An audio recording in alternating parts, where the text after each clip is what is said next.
In the caustic aftermath of the Duchess of Sussex's bitter body blow against the British Crown,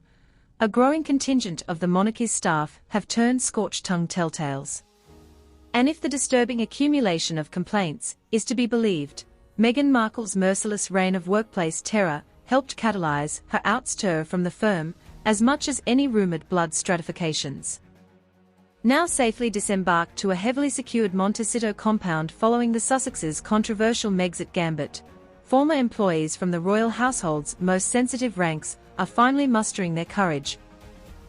and ironclad NDAs to unmask what one dignitary deemed the Duchess' chillingly immaculate, control-freak facade. Devastating depictions portray a transcontinental pattern of emotional abuse, sadistic vitriol, and flagrantly unregal behavior more akin to Hollywood's most hellish diva meltdowns than befitting a modern member of the world's most glamorous aristocracy. There were always rumors swirling across the campuses and privy chambers that the Duchess was, in a word, intolerable behind royal closed doors, confided Amanda Hunslow, a former Buckingham Palace military assistant whose niece Sienna served as a personal dresser to Meghan during her tenure. But honestly, those of us working closest witnessed so many gobsmacking displays of sheer petulance, volcanic tantrums,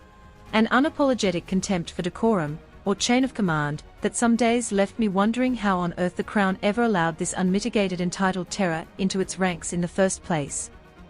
Near-daily reminders of the Duchess' ungovernable dark side allegedly plagued Meghan's nearest staff from her remarkably premature acclimation period immediately after joining the royal family in spring 2018. Traumatized workers compiled a secret Duchess diktat of her most notoriously despotic mandates to survive the West Wing-esque hostile work environment. One young male aide was so mercilessly tormented over a moderately miscalibrated tray of seasonal berries that he purportedly resigned on the verge of tears and relocated overseas for psychological retreat. Poor Grayson basically got so shell-shocked from getting upbraided into abject mental rubble over some glacé mandarin's arrangements that he decided moving literally halfway around the planet was the only way to properly decompress from the Duchess dominatrix behavior patterns, Hunslow somberly shared. It was heartbreaking seeing a respectful, eager-to-please young equerry whittled into a sobbing, quivering husk of himself, just for the grandly unforgivable crime of maybe setting a teacup down at 10:04 instead of 10 a.m. on the dot. Stories of Meghan's behind-the-walls histrionics grew so storied that senior royal assistants began attaching cautionary security nicknames to each new personal staffer initiated into her inner circle of fire: the wearer of charred dressing gowns, the trodden footman, even Markled man walking. Even former personal assistants to the Queen herself were allegedly stunned into gaping pauses by the sheer degree of Meghan's reputed belittlings and humiliation toward her hapless domestic workforce. One time my niece returned from Kensington Palace with literally crimson whelps around her neck following some delirious tantrum about undercooked lemongrass infusions in the Duchess' spice sachet room, Amanda bitterly recalled. Sienna was utterly inconsolable for nights. Just kept hyperventilating about how Meghan snatched her by the chiffon blouse, screaming bloody aristo slurs about her Bangladeshi origins while refusing to relinquish her steaming clutches. I'd never seen the poor thing that despondent and panic-stricken.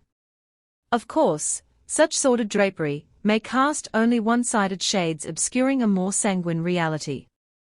Critics and royal commentators have already rushed to discount these sensational renderings, as scores being shamelessly resettled amid the fallout of Meghan's controversial decision to cut ties with senior royals in the UK. We are basically just now witnessing the truly ugliest of Buckingham's scorched earth flacks lashing out in character assassination for their own embittered publicity desires, argues noted byline investigates journo Camille Tonepur, who has reported extensively on the palace intrigue surrounding Meghan's defection from English shores. For every solitary allegation of a supposed hair-pulling assault over English breakfast dos and don'ts, you'll find another innocent non-incident spun into some fanciful, gossipy panata of projected Duchess misdeeds through layers of resentful spite. Palace sources and royal inner circlers, however, remain unmoved in their conviction for revealing what they characterize as Meghan's monstrous, double life distancing from the more burnished personas of discretion, and poised etiquette she successfully marketed to the outside world. Make no mistake, what the Duchess represented to the Commonwealth public during engagements and charitable initiatives was about as sincere and uplifting as any of us could have dreamed from the ancestral days of Her Majesty's youth as a WW2 truck mechanic, lamented Countess Judy Franklin, widow of famed Royal Academy solicitor Sir Anthony Franklin. It's just that the minute she retreated beyond that velvet rope into the palace's residential recesses, she seemed to relish morphing into this outrageously entitled, insidiously demanding, almost defiantly unroyalish caricature.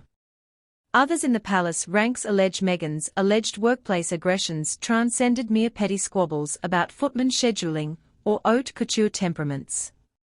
According to the husband of a long-serving executive royal chef, the Duchess on multiple occasions deliberately attempted to sabotage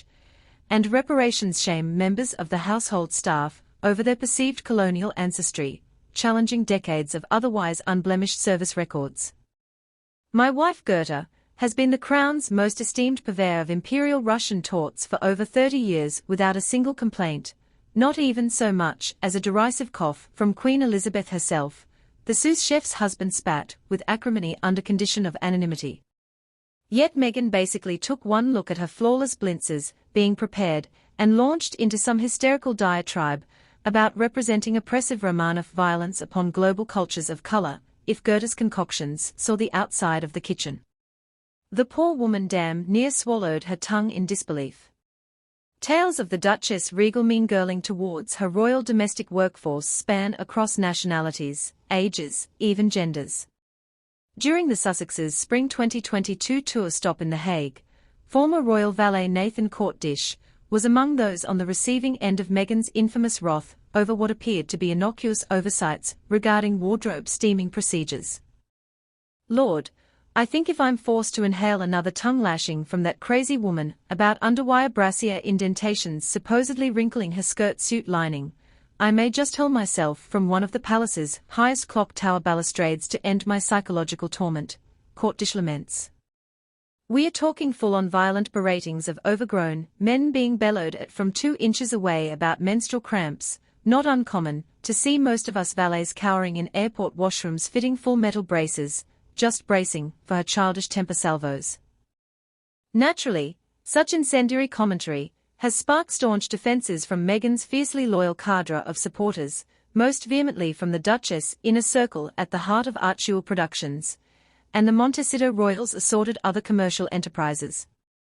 We are talking about a singular female of nearly unparalleled achievement in the humanitarian sphere now getting her reputation slashed to tatters by a few easily intimidated menials and embittered royal flunkies, the very people one would expect to be too cowardly to endure professional demanding excellence without folding like hoods from Depression-era mill factories, exclaimed Amandine Dubec, longtime Markle family attorney and Archie consigliere, on